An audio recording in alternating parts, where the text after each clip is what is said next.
अमेरिकी राष्ट्रपति Donald Trump की जो इमेज है वर्तमान में वो एक ऐसे नेता के तौर पर बनकर सामने आई है कि जो गंभीरता से अपने बयानों को किसी भी सूरत में सामने नहीं रखते। वो कब क्या बयान दे देंगे इसका कोई अंदाजा जो है वो नहीं लगाया जा सकता है, किस देश के बारे में क्या कुछ वो कह देंगे। लेकिन वर्तमान में एक छवि जो उनके बनकर उभरी है वो है नोबेल पुरस्कार के सबसे ज्यादा चहेते नेता के तौर पर, जो चाहते हैं कि उन्हें जल्द से जल्द नोबेल पुरस्कार के लिए नामित कर दिया जाए, उनके नाम पर एक नोबेल पुरस्कार जो है वो उन्हें मिल जाए और इसके लिए वो अपने आप को एक शांति के दूत पर पेश करना भी चाहते हैं। जो सीधे-सीधे उदाहरण हमने देखे हैं, चाहे आप इज़राइल और ईरान युद्ध के बीच में भी देखिए, जब खुद नेतन्याहू जाते हैं अमेरिका और ये कहते हैं कि नोबेल पुरस्कार के लिए नामित जो है उन्हें किया जाना चाहिए। दूसरी तरफ आपने भारत-पाकिस्तान के युद्ध में वो कैसे खुद श्रेय लेने की कोशिश करते हैं, लेकिन भारत ने साफ तौर पर ये कहा कि भारत के साथ किसी भी तरीके का दबाव जो है वो किसी भी दुनिया के नेता की तरफ से नहीं बनाया गया। बातचीत जो है वो हुई भी थी।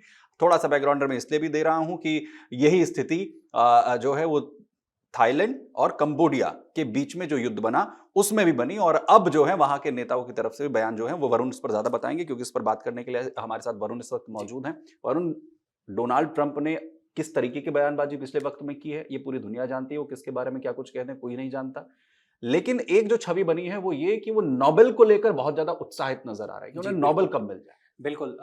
नोबेल को लेकर उनकी जो दीवानगी है वो इस हम्म। वक्त तो दुनिया से छुपी हुई नहीं है, हम्म। बल्कि जो वर्तमान में टैरिफ वॉर की स्थिति हम्म। पूरी दुनिया में छिड़ी हुई है। दुनिया के तमाम देश, दुनिया का हर हम्म। अर्थशास्त्री इसी बारे हम्म। में बात कर रहा है। मुझे लगता है कि ये हम्म। बिजनेस हम्म। से ज्यादा उनकी जो नोबेल की चाह है हम्म। उससे जुड़ा हुआ मामला है।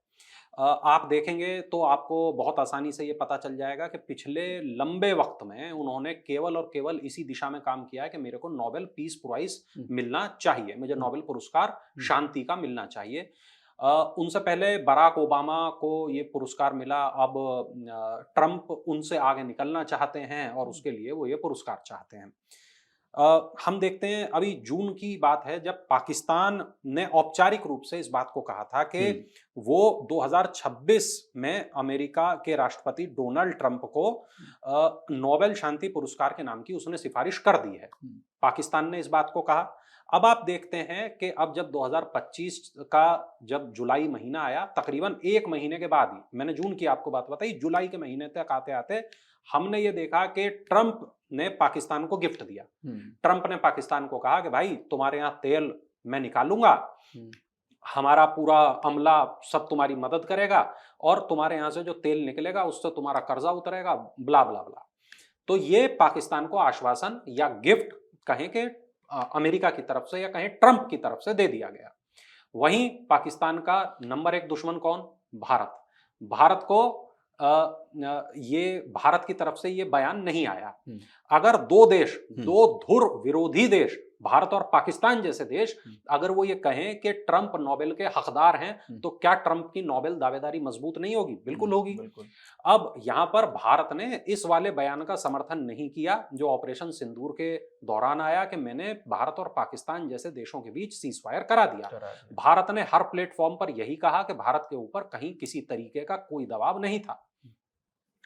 तो भारत को क्या मिला बदले में? भारत को मिला 25% प्लस 25% प्लस अन्य प्रतिबंधों के साथ टैरिफ का जो कहें सजा थी या कहें कि जो प्रतिबंध थे वो भारत के ऊपर इंपोज कर दिए गए। तो पाकिस्तान को गिफ्ट और भारत को ये कहें कि सजा के रूप में, सजा मेरे हिसाब से गलत शब्द है, ये कहें पैनलाइज करने की हाँ, कोशिश, ये इस तरीके का पेनल्टी लगा दिया। अब ये किसी भी देश का मन होता है कि वो कहाँ व्यापारिक आर्थिक संबंध बनाए न बनाए। अब आप जब मार्केट में जाते हैं कोई सामान खरीदने, तो आपका ये कोशिश होती है कि भाई जहां मुझे सस्ता मिलेगा, जहां से मुझे अच्छा मिलेगा, वहां से मैं सामान खरीदूंगा। अब अगर पूरी दुनिया एक खुला हुआ बाजार है तो भारत का मन है भाई कि वो कहां से क्या सामान खरीदे। अगर उसे रशिया से पेट्रोल, कच्चा तेल सस्ता मिलता है तो वो सस्ता क्यों ना खरीदे, और अगर वो अपने आप प्रोसेस करके कहीं और बेचना चाह रहा है तो वो क्यों ना बेचे। क्या अमेरिका नहीं खरीद रहा रशिया से सामान, या चीन नहीं खरीद रहा रशिया से सामान, लेकिन आप चीन के ऊपर उतना टैरिफ नहीं लगा पा रहे हैं। आपकी कंपनी, आप खुद, मैं ट्रंप की बात कर रहा हूं, ट्रंप भारत में बिजनेस कर रहे हैं, ट्रंप के टावर भारत में खड़े हैं, ट्रंप का भारत में इन्वेस्टमेंट है, अगर आपको भारत से परेशानी, हटाइए ना अपना इन्वेस्टमेंट, लेके जाइए कहीं और। आपको तकलीफ इस चीज से नहीं है, आप पैसा कमाना तो चाहते हैं लेकिन अपने नियमों पर, अपनी शर्तों पर आप ऐसा करना चाहते हैं। खैर, हम बात नोबेल प्राइज की कर रहे थे, तो आप इस चीज को समझिए कि थाईलैंड और कंबोडिया के बीच जब ये पूरा युद्ध की स्थिति बनी, तब उस वक्त में कंबोडिया के जो उप प्रधानमंत्री हैं, उन्होंने कूटनीतिक सफलता के लिए, कथित कूटनीतिक सफलता के लिए ट्रंप की प्रशंसा की और उन्होंने कहा कि उनका देश इस पुरस्कार के लिए ट्रंप के नाम की सिफारिश करेगा। और ट्रंप ने दोनों पड़ोसियों के बीच में जो गलतफहमियां थी उनको खत्म किया और जो जंग हो रही थी इसको खत्म कर दिया। तो ट्रंप जो है इसका जो है वो श्रेय उन्हें मिल गया। पाकिस्तान ने किया, कंबोडिया ने किया, अब ट्रंप चाहते हैं भारत भी करे। ट्रंप ये भी चाहते हैं कि और भी कुछ कुछ देश हैं जो ऐसा कहें कि मुझे नोबेल दे दिया जाए। अब नोबेल तो मिलता है किसी ऐसे व्यक्ति को, किसी ऐसे संगठन को जो जिसने राष्ट्रों के बीच भाईचारे को बढ़ावा दिया हो। अब ट्रंप को लग रहा है मैंने तो भारत और पाकिस्तान के बीच भाईचारे को बढ़ावा दिया है। ट्रंप का नॉमिनेशन इजराइल, पाकिस्तान और अब कंबोडिया, ये 3 लोग कर चुके हैं।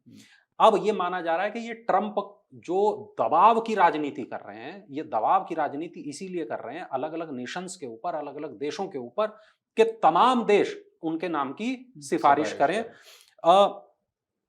बात ये भी है कि देखिए, आप इसको समझिए कि ट्रंप के नाम की अगर सिफारिश हो भी जाए, ट्रंप को अगर नोबेल पीस पुरस्कार मिल भी जाए, तब क्या ट्रंप का ये जो कहें दीवानगी है वो खत्म हो जाएगी? कल को किसी और चीज के लिए होगी। हमने देखा वो बहुत ही अस्थिर व्यक्ति हैं। वो एलन मस्क को कभी अपने पास लाते हैं, कभी उन्हें दूर धकेल देते हैं। हमने देखा कि वो एक उस तरीके के व्यक्ति हैं कि जब उनको हाउडी मोदी उन्होंने कराया, वहां पर लाखों लाख भीड़ उन्होंने जुटवाई और आज उन्होंने एक ऐसी दरार खींच दी है भारत और अमेरिका के बीच में जो लंबे वक्त तक शायद जिसको काटा ना जा सके। अब आप इसको इस तरीके से भी देखिए कि दोनों देशों के बीच में आज, भारत और अमेरिका के बीच में आज एक हमें स्पष्ट रूप से दरार दिखती है। हमें यह पता चलता है कि दोनों देशों के बीच में जो व्यापारिक संबंध थे वो बहुत अधिक प्रभावित होंगे। हमें यह भी पता चलता है न केवल भारत और अमेरिका के संबंध प्रभावित होंगे, बल्कि ये पूरी जो नीति है उनकी, उसने भारत को अब किस तरफ हाथ बढ़ाने के लिए प्रेरित कर दिया है। वो रशिया के साथ हाथ बढ़ाने के लिए प्रेरित कर दिया है, जो कि एक पुराना सहयोगी है। अब हमें यह भी दिखाई दे रहा है कि गलवान के बाद जो भारत और चीन के संबंधों में बहुत तलखी आ गई थी और बर्फ पूरी तरीके से जम गई थी, वो बर्फ पिघलते दिख रही है, तलखी खत्म होते दिख रही है। अब हमें यह दिखाई दे रहा है कि मोदी अगले महीने जो है वो चीन की यात्रा पर जाने वाले हैं और ये भी दिखाई दे रहा है कि बहुत संभव है कि कुछ नए व्यापारिक समझौते चीन के साथ या रूस के साथ हमें होते हुए आगे आने वाले वक्त में दिखाई दे जाएं। हमने ये भी देखा कि भारत एफटीए को लेकर बहुत गंभीर है। लगातार कई जगहों से वो एफटीए प्रोसेस कर रहा है। भारत का जो पासपोर्ट है वो लगातार मजबूत बनता जा रहा है।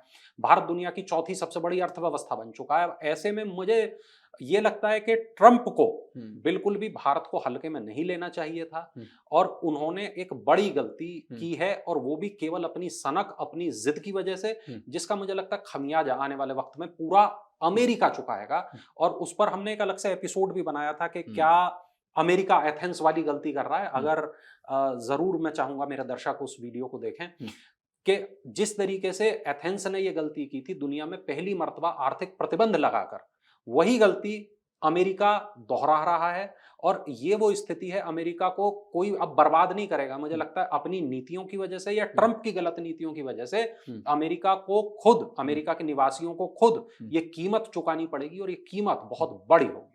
क्या नोबेल के लिए उनकी दावेदारी मजबूत दिखती है?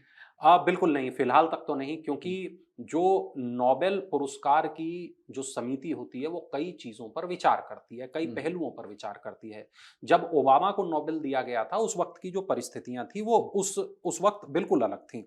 हालांकि जब 2009 में जब बराक ओबामा को नोबेल पीस पुरस्कार मिला गया, तो ये उस वक्त भी एक चौंकाने वाला फैसला था, क्योंकि अमेरिका के राष्ट्रपति को ये पुरस्कार क्यों दिया जाना चाहिए।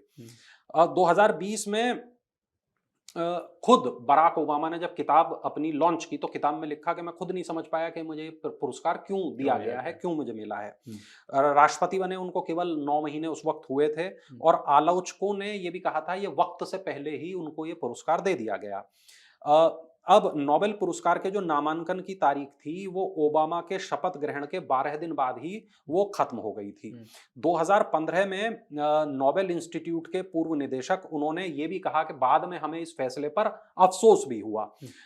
हालांकि जिस वक्त ओबामा राष्ट्रपति थे तो अमेरिका, अफगानिस्तान, इराक और सीरिया यहाँ 3-4 जगह थी जहां पर वो सक्रिय था सैन्य रूप से, और माना जाता है कि यही वो कारण थे जिन कारणों की वजह से ओबामा को ये नोबेल पीस पुरस्कार मिला। हालांकि अब आप ट्रंप पे आ जाएं तो ट्रंप ने हाल फिलहाल में ऐसा कोई काम नहीं किया है, और यदि वो ऐसा चाह रहे हैं तो ऐसा ना हो कि बाद में नोबेल, जैसे ओबामा को देने के बाद नोबेल ने कहा कि साहब गलती हो गई या हमें और सोचना चाहिए था, कल को ऐसा ही कोई बयान हमारे सामने फिर से आए। बिल्कुल आ सकता है, और इसकी उम्मीद जो है बहुत ज्यादा नजर आती है जी। और दोनों की छवि भी देखें तो उनकी ओबामा के कंपैरिजन में डोनाल्ड ट्रंप की बहुत एग्रेसिव, बहुत ज्यादा बहुत एग्रेसिव पूरी दुनिया के अंदर जी। और बहुत शुक्रिया हमारे साथ इस पूरे मुद्दे के को लेकर जो है वो बात करने के लिए। और नोबेल पुरस्कार भले ही डोनाल्ड ट्रंप यहाँ पर चाह रहे हो, लेकिन उसकी उम्मीद कम से कम बेहद कम नजर आती है। और जैसा वरुण ने कहा भी कि इस नोबेल पाने की सनक का खामियाजा जो है वो पूरे अमेरिका को भी उठाना पड़ सकता है। ऐसी तमाम वीडियोस के लिए आप बने रहिए amarujala.com के साथ। धन्यवाद। अगर आप ये वीडियो YouTube पर देख रहे हैं तो हमारे चैनल को सब्सक्राइब कर बेल आइकन दबाएं, और Facebook पर देख रहे हैं तो हमारे पेज को लाइक करें।